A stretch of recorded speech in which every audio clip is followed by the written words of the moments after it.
Welcome back to Deutschtech Performance, guys. Today we have a 2020 RSQ8 in.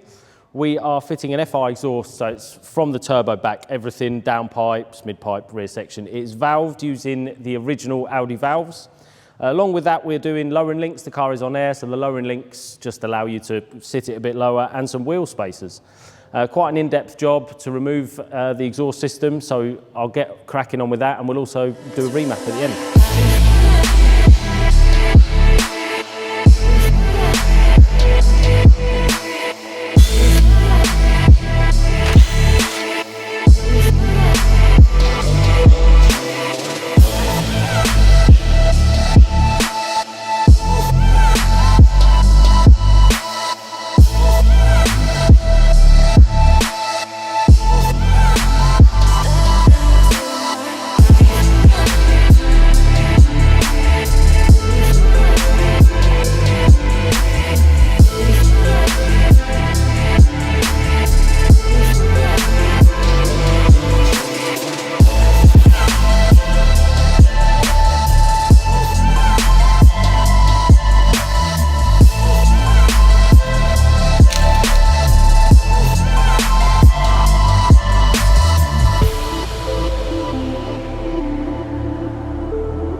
Okay guys, I have now fitted the FI exhaust system. As you can see, it's nice and shiny.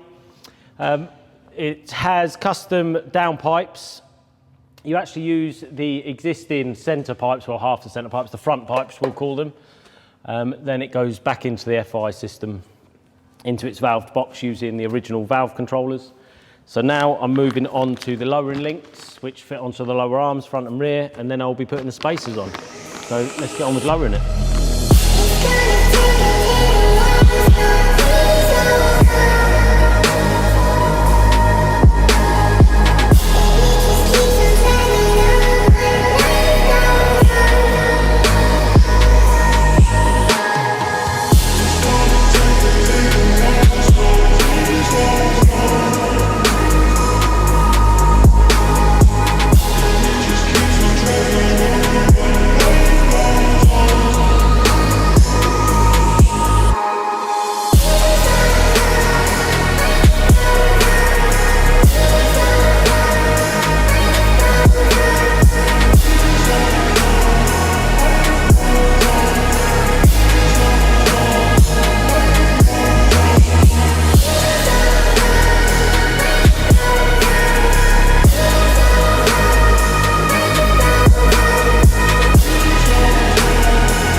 That's the RSQ8 all done, guys. Aesthetically, all you can see is the fact we have lowered it quite a lot, to be fair. The tips are built into the bumper, so it makes no difference aesthetically to the exhaust system. But yeah, the spacers give this a nice stance. It looks much better with it. So let's have a listen to it.